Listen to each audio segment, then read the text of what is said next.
দর্শক শুভেচ্ছা সহ আমন্ত্রণ জানাচ্ছি নিউজ71.টিভির পর্দায়। নিউজ71.টিভির বিশেষ আয়োজন নির্বাচনের হাওয়া। আজকের এই নির্বাচনী হাওয়া অনুষ্ঠানে আমাদের সাথে উপস্থিত রয়েছেন মুন্সিগঞ্জ জেলা জাতীয় পার্টির সদস্য সচিব AFM আরিফুজ্জামান দিদার। আরিফুজ্জামান দিদার, কেমন আছেন আপনি? আলহামদুলিল্লাহ, আল্লাহর রহমতে আমি ভালো আছি, সুস্থ আছি। আমরা আপনার কাছে আজকে জানবো মুন্সিগঞ্জ জেলা জাতীয় পার্টির নির্বাচনের প্রস্তুতি কেমন চলছে, এবং ইতিমধ্যেই আমরা দেখছি যে আপনি মুন্সিগঞ্জ 3 আসন থেকে নির্বাচনের জন্য প্রচারণা চালিয়ে যাচ্ছেন। নির্বাচনের পরিস্থিতি কেমন দেখছেন এবং মুন্সিগঞ্জ জেলা জাতীয় পার্টির বর্তমান অবস্থা কি?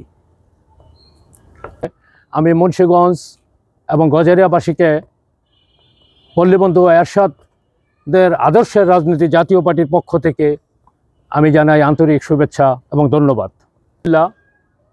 মুন্সিগঞ্জ জেলা জাতীয় পার্টি পূর্ব থেকে অনেক শক্তিশালী। পূর্বে আমাদের জেলায় যে একটা দ্বন্দ্ব ছিল, রাজনৈতিক দ্বন্দ্ব, সেই দ্বন্দ্বটা আমরা নিরসন করতে পেরেছি।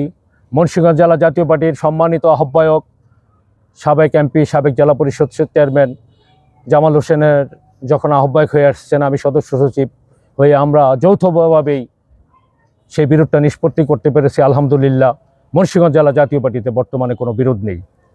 জাতীয় পার্টি গ্রাম পর্যায় পর্যন্ত পল্লীবন্ধু এরশাদ এই দলটা গঠন করেছেন।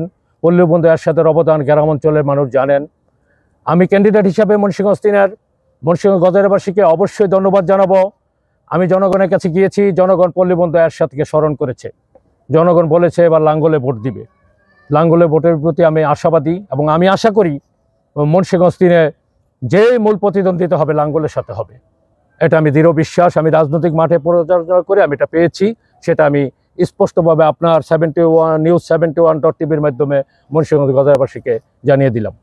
আপনি কি মনে করেন যে আসলে বিগত সরকার যেই 5 আগস্টের স্বৈরাচার বিরোধী আন্দোলনের মধ্য দিয়ে, যে ছাত্র জনতার আন্দোলনের মধ্য দিয়ে যে সরকারের পতন ঘটানো হয়েছে, ঠিক সেই সরকারের সাথে দীর্ঘ 17-18 বছর আপনারা জোট করে নির্বাচন করেছেন, সেই জায়গা থেকে আসলে জনগণ আপনাদেরকে গ্রহণ করে নিবে? অবশ্যই। জাতীয় পার্টির রাজনীতি ক্লিন রাজনীতি। জাতীয় পার্টিতে কোনো সন্ত্রাসী নেই, মাদকসেবী নেই, জাতীয় পার্টির কোনো চাঁদাবাজ নেই। জাতীয় পার্টি 40 বছর রাজনীতি করেছে। কোথাও বাংলাদেশের কোথাও জাতীয় পার্টির নেতাদের নামে মামলা মোকদ্দমা নেই। তারা ক্লিন, এই ক্লিন ইমেজ নিয়ে এসেছি। আমি ব্যক্তিগতভাবে আমি জানি মুন্সিগঞ্জে আমি 40 বছর রাজনীতি করি, আমি ক্লিন ইমেজ নিয়ে এসেছি। আমি জনগণের সাথে প্রত্যাশা করি যদি ভালো লোককে ভোট দেয়, সেই হিসাবে আমি আশা করি জাতীয় পার্টির লাঙ্গল মুন্সিগঞ্জে বিজয়ী হবে। আর বিগত যে নির্বাচনের কথা বলেছেন, 18 সালের নির্বাচন, 14 সালের নির্বাচন, 24-এর নির্বাচন, যে নির্বাচনগুলি হয়েছে সেই নির্বাচন আমি অবশ্যই বলবো সেই নির্বাচনগুলি প্রহসনের নির্বাচন। জাতীয় পার্টিকে আটক করে জোর করে সেই নির্বাচনে যেতে বাধ্য করা হয়েছিল। ইতিহাস আপনারা জানেন। পল্লীবন্ধুকে সরাসরি নির্বাচনে না যাওয়ার কথা বলার কারণে তাকে সরাসরি হাসপাতালে নিয়ে গেছিল র্যাবের মাধ্যমে। জাতীয় এবং সত্যি কথা বলতে কি 1918 সালের যে নির্বাচন, সেই নির্বাচনে BNP এবং জামাত ইসলামী ধানের শীষ মার্কা নিয়েও নির্বাচন করেছে। তবে দোষর যদি আমরা হই, আর যারা হাত পাখা দিয়ে সারা বছর এই দোষরদের জাতীয় আওয়ামী লীগকে যারা নাকি বাতাস করলো হাত পাখা দিয়ে, সেই হাত পাখারও এখন বলতেছে তারা পরিষ্কার। তো কারা ছিল কারা না ছিল বাংলার জনগণ জানে। বাংলার জনগণ জানে জাতীয় পার্টি তখন নিয়ম বাধ্যগতভাবেই সরকারের সাথে থাকতে হয়েছিল। এবং জাতীয় পার্টির আন্দোলনে যে 5 আগস্টের যে আন্দোলন, সেই আন্দোলনে জাতীয় পার্টির 2 জন শহীদ হয়েছে, আমার রংপুরের ছাত্র সমাজের 2 জন। এবং জাতীয় পার্টি সর্বপ্রথম সংসদে বিরোধিতা করেছে, সরকারের সাথে বিরোধিতা করেছে। প্রতিটা বিষয়ে জাতীয় পার্টি জোরালো ভূমিকা রেখেছে। সুতরাং জাতীয় পার্টিকে দোষর বলা যায় না। জাতীয় পার্টি বাংলাদেশের দোষর, কোনো দলের দোষর নয়। এই যে ত্রয়োদশ জাতীয় সংসদ নির্বাচন, সেই সংসদ নির্বাচনে মুন্সিগঞ্জ, যে আপনি তো মুন্সিগঞ্জ জেলা জাতীয় পার্টির সদস্য সচিব, সেক্ষেত্রে মুন্সিগঞ্জ 3 আসনে জাতীয় পার্টির মনোনীত প্রার্থী, আপনি মুন্সিগঞ্জ 3-এ তো আপনি রয়েছেন, বাকি 2টি আসনে কি জাতীয় পার্টির মনোনীত প্রার্থী নির্বাচিত করা হয়েছে? অবশ্যই। আমার জানা মতে মুন্সিগঞ্জ 2 মোহাম্মদ নোমান মিয়াকে ঘোষণা দেওয়া হয়েছে। উনি জাতীয় পার্টির কেন্দ্রীয় সহসভাপতি, সাবেক ছাত্রনেতা, এবং এখনও ঘোষণা হয়নি। বাকি যে আসনগুলি আছে হয়তো ইন্টারনাল আমাদের একটা সমঝোতা আছে, যে কোনো জোটের একটা সমঝোতা আছে, সময় আসলে জানতে পারবেন। সেজন্য হয়তো বাকি আসনগুলি এখনও ঘোষণা দেওয়া হয়নি। এই যে 5 আগস্টের পট পরিবর্তনের পরে বাংলাদেশের যে সংস্কারের যেই একটি কার্যক্রম হয়েছে, যেখানে জুলাই সনদ বাস্তবায়নের জন্য আন্দোলন সংগ্রাম মাঠে হয়েছে, সেক্ষেত্রে অনেকেই বলছে যে জাতীয় পার্টি সেই যে সংস্কারের যে কার্যক্রম, সেই সংস্কারের কার্যক্রমে অংশ নেয়নি, জাতীয় পার্টি জুলাই সনদেও অংশ নেয়নি। এই বিষয়টা আপনি কিভাবে কি বলবেন? ধন্যবাদ, আপনি খুব সুন্দর প্রশ্ন করেছেন। জাতীয় পার্টি একটি নিবন্ধিত দল। সমগ্র বাংলাদেশের মাঠ পর্যায় পর্যন্ত যারা জাতীয় পার্টির কমিটি আছে, নেতৃবৃন্দ আছে, নেতারা আছে, কর্মী আছে, যে দলটা এদের শাসন করেছে, সেই দলটাকে না আপনি সংলাপে কেন ডাকবেন না? আপনি নিজেকে পরিষ্কার বলছেন, অথচ জাতীয় পার্টিকে সংলাপের বাইরে রাখছেন। নির্বাচন কমিশন তারাও জাতীয় পার্টিকে ডাকেনি। তো প্রথম অবস্থায় 5ই আগস্টের পর একবার শুধু ডাকা হয়েছিল। তারপরে জাতীয় পার্টির অফিসে 3বার হামলা দেওয়া হয়েছে, আগুন লাগানো হয়েছে। জাতীয় পার্টির মিটিং করতে গেলে পুলিশ দিয়ে বাধা দেওয়া হয়। এত বাধা বিপত্তির পরও জাতীয় পার্টি আগামীতে ভালো রেজাল্ট করবে ইনশাল্লাহ। যে গণভোটের কথা বলছেন, হানা ভোট, যেহেতু সেখানে আমাদের ডাকা হয়নি, আমাদের মতামতের কোনো মূল্য দেওয়া হয়নি, স্বাভাবিকভাবেই আমরা তার পক্ষে থাকতে পারি না। আমরা অবশ্যই এই হানা ভোটে নার পক্ষে আমরা অবস্থান নিব, এটা আমাদের দলীয় সিদ্ধান্ত। প্রতিবার যখন জাতীয় সংসদ নির্বাচন হয়, সেই নির্বাচনের শেষ মুহূর্তে জাতীয় পার্টির একটি টালমাটাল পরিস্থিতি থাকে। তো একটু জানতে চাই যে আসলে শেষ অবধি পর্যন্ত এই ত্রয়োদশ জাতীয় সংসদ নির্বাচনে জাতীয় পার্টি কি নির্বাচনে অংশ নিবে? অবশ্যই আমি বিশ্বাস করি, মনে প্রাণে জাতীয় পার্টি একটা নির্বাচনীমুখী দল। জাতীয় পার্টি বাংলাদেশে কোনো নির্বাচন 1986 জন্মের পর কোনো নির্বাচন বর্জন করেনি।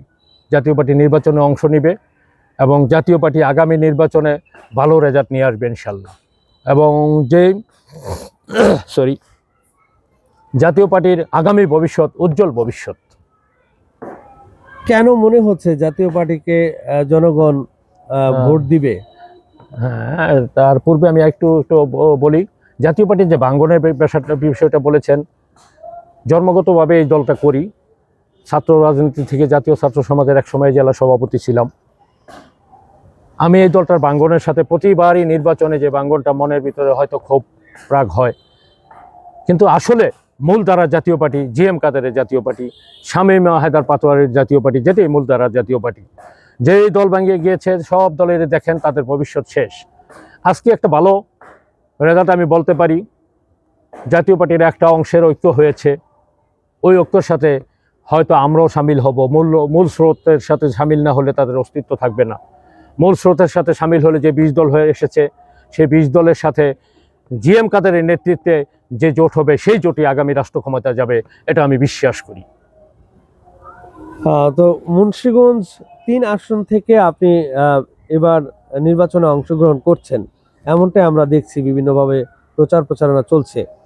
সেক্ষেত্রে নির্বাচনের মুন্সিগঞ্জ 3 আসনদের ভোটারের উদ্দেশ্যে কি বলবেন, বা কেন জাতীয় পার্টিকে মুন্সিগঞ্জ 3 আসনের ভোটাররা ভোট দিবে? সুন্দর, ফাইন। মুন্সিগঞ্জ এবং গজারিয়া একটা শিল্প অঞ্চল। এই শিল্প অঞ্চলের মূল ভিত্তিটা তৈরি করেছেন হোসেন মোহাম্মদ এরশাদ। মুন্সিগঞ্জে যদি আজকে জুবলি খাল ভরাট না হতো, তবে মুন্সিগঞ্জের কী দশা হতো আপনারা জানেন? একবার কল্পনা করেন। জুবলি খাল ভরাট করার কারণে আজকে মুন্সিগঞ্জের শহর হয়েছে, মুন্সিগঞ্জের ডিসি অফিস, মুন্সিগঞ্জের জেলা পরিষদ অফিস, মুন্সিগঞ্জের যত বড় বড় সরকারি অফিসগুলি পল্লীবন্ধু এরশাদের আমলে হয়েছে। যে উন্নয়নের সূতিকাগার এরশাদ করেছেন, পল্লীবন্ধু এরশাদের প্রতি জনগণের যে ভালোবাসা, সেই ভালোবাসা নিয়ে আমি বলি, আগামী মুন্সিগঞ্জ গজারিয়াবাসীর উদ্দেশ্যে আমার নির্বাচনী প্রতিশ্রুতির ভিতরে কিছু কথা আছে। যেমন ফুলদি নদীর উপরে মুন্সিগঞ্জ গজারিয়া দুইটা একই সিট, কিন্তু আমরা মাঝখানে নদী দিয়ে বিভক্ত। এই বিভক্তি থাকবে না। আমি ইনশাল্লাহ আমি প্রতিশ্রুতি দিচ্ছি, ফুলদি নদীর উপরে অবশ্যই ব্রিজ তৈরি করব। এবং মুন্সিগঞ্জের সবচেয়ে একটা বড় সমস্যা অভ্যন্তরীণ সড়ক যোগাযোগ। মুন্সিগঞ্জের অন্যান্য উপজেলার সাথে আমাদের বাস সার্ভিস নেই, অটো এবং রিক্সা ছাড়া আর কোনো বিকল্প ব্যবস্থা নেই। এই যদি সুন্দর পরিবহন সার্ভিসের মাধ্যমে বাস সার্ভিস দেওয়া যায়, তবে মুন্সিগঞ্জের সড়ক যোগাযোগটা উন্নত হবে, মানুষের এই ভোগান্তি দূর হবে। আমি ইনশাল্লাহ প্রতিশ্রুতি দিচ্ছি, যদি নির্বাচিত এই অভ্যন্তরীণ সড়ক যোগাযোগ প্রতিষ্ঠিত করব। এবং সর্বোপরি মুন্সিগঞ্জের সন্ত্রাস এবং মাদকের আনাগোনা, আমি একজন মুসলমান হিসেবে বলতে পারি, আমি আজীবন সন্ত্রাস এবং মাদকের বিরুদ্ধে ছিলাম। আমার জাতীয় পার্টিতে কোনো সন্ত্রাসী নেই, কোনো মাদকসেবী নেই। জাতীয় পার্টিতে সব পরিষ্কার লোক। আমি নিজেও নিজেকে পরিষ্কার মনে করি। আমি মনে করি আমার ক্লিন ইমেজ এবং জনগণের সাথে যে ভালোবাসা, 40 বছরের রাজনীতির যে পদচারণা, আমার দল আমাকে নমিনেশনের কথা বলে যে ঘোষণা দিয়েছে, সেজন্য আমি আমার দলকে কৃতজ্ঞতা জানাই এবং কৃতজ্ঞতা জানাই মুন্সিগঞ্জ গজারিয়াবাসীকে। আমি ইনশাল্লাহ মুন্সিগঞ্জ গজারিয়াকে মাদকমুক্ত একটা মুন্সিগঞ্জ উপহার দিব, এই প্রত্যাশা আমি রাখি।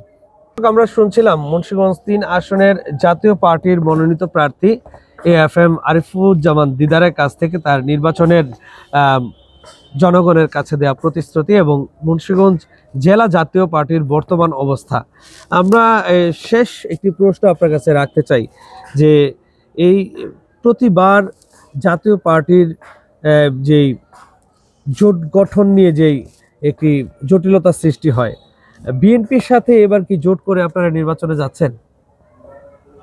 সুন্দর প্রশ্ন করেছেন। রাজনীতিতে শেষ বলতে কোনো কথা নেই। বর্তমানে দেশে যে আমরা যা দেখছি, সরকারি দল, একটা ইসলামপন্থী দল, তারা সরকারি দলের ভূমিকা নিচ্ছে। সবচেয়ে দুঃখজনক কথা, তারা ইসলামের নামে অনইসলামিক কার্যক্রম পরিচালনা করছে। তার একটা প্রমাণ আমি মোবাইলে দেখাতে পারবো। আমি মুন্সিগঞ্জে নির্বাচনী পোস্টার যখন আমি সেরেছি, ন্যূনতম 70% পোস্টারের উপরে জামাতে ইসলামের প্রার্থী আবু ইউসুফ সাহেব, ওনার পোস্টার দিয়ে আমার পোস্টারগুলি ডেকে ফেলা হচ্ছে। এটা কোন ইসলাম আমি জানি না। আপনার মাধ্যমে আমি এটার একটা সুবিচার চাচ্ছি। তারা যেন সরকারি দলে ভূমিকা না নেয়, তাদেরকে অনুরোধ করব ইসলামের লেবাস ধরে এই ধরনের কার্যক্রম যেন না করেন। আপনারা ইসলামের লেবাস ধরেন কিন্তু ইসলামের নাম বিক্রি করেন, রোজা পূজা এক করে ফেলেন। আপনারা হিন্দুদেরকে জামাতের নমিনেশন দেন, যে নাকি প্রতিদিন ওই মদ না খেলে তার জীবন চলে না, সেই লোককে আপনারা জামাতের নামে বিক্রি করেন। ধর্ম ব্যবসা বন্ধ করেন দয়া করে আপনারা সঠিক রাজনীতি করেন। এটা হলো মুন্সিগঞ্জবাসীর পক্ষ হতে আপনাদের প্রতি আমার আশা। আপনাদের উদ্দেশ্যে আপনার শেষ বার্তাটা কি দিবেন? সর্বোপরি আমি মুন্সিগঞ্জ এবং গজারিয়াবাসীকে আমি আবারও একবার স্যালুট জানাই, এজন্য যে আপনারা, আমি ঘরে ঘরে যাচ্ছি, আপনারা আমাকে যে ভালোবাসা দিচ্ছেন, সেই ভালোবাসার প্রতিদান দেওয়ার ক্ষমতা আমার নাই। আমার হয়তো অর্থ নাই, কিন্তু ভালোবাসা আছে। আমি ভালোবাসা দিতে পারবো। আমার দরজা আপনাদের জন্য খোলা থাকবে। এবং যদি আমি নির্বাচিত হই, আমি অন্ততপক্ষে এই কমিটমেন্টটা করতে পারি, মুন্সিগঞ্জ এবং গজারিয়ায় আমার 2টা অফিস থাকবে। 2টা অফিসে আমি সপ্তাহে 2 দিন হাজিরা দিব। আপনাদের সাথে আমি সরাসরি সাক্ষাৎকার নিব, কার কি সমস্যা আছে সেটা আমি দেখার চেষ্টা করব। আমি কখনো বিরক্ত হব না, আর কখনো চেষ্টা করব কল রিসিভ করার জন্য। আমি কখনো কল রিসিভের বাইরেও থাকবো না। আমার নাম্বারে যোগাযোগ করবেন, আমি আপনাদের সর্বাত্মক সহযোগিতা করার চেষ্টা করব। আমি চাই মুন্সিগঞ্জ এবং গজারিয়াকে একটা সন্ত্রাসমুক্ত মুন্সিগঞ্জ তৈরি করার জন্য। আমি চাই মুন্সিগঞ্জের জনগণের ভালোবাসা, এবং এই ভালোবাসাকেই আমি আজীবন কৃতজ্ঞ বলে স্মরণ রাখবো। একবার শুধু লাঙ্গলে ভোট চাই। সর্বোপরি শেষ কথা আমি বলবো, নৌকা আছে ভারতে, দান আছে লন্ডনে, সারা লাঙ্গল আছে সারা বাংলাদেশ জুড়ে। সারা বাংলাদেশে যে কৃষক শ্রমিকের লাঙ্গল, পল্লীবন্ধুর লাঙ্গল, পল্লীবন্ধুর সম্মানে, জনবন্ধুর আহ্বানে লাঙ্গলে ভোট চাই সবার। দর্শক, এতক্ষণ আমরা কথা বলছিলাম মুন্সিগঞ্জ জেলা জাতীয় পার্টির সদস্য সচিব AFM আরিফুজ্জামান দিদারের কাছে তার নির্বাচনী ভাবনা নিয়ে। দর্শক, news7.tv-র সাথেই থাকুন। পরবর্তীতে অন্য যে কোনো দলের মুন্সিগঞ্জ 3 আসনের মনোনীত প্রার্থীর সাক্ষাৎকার আমরা আপনাদেরকে দেখানোর চেষ্টা করব।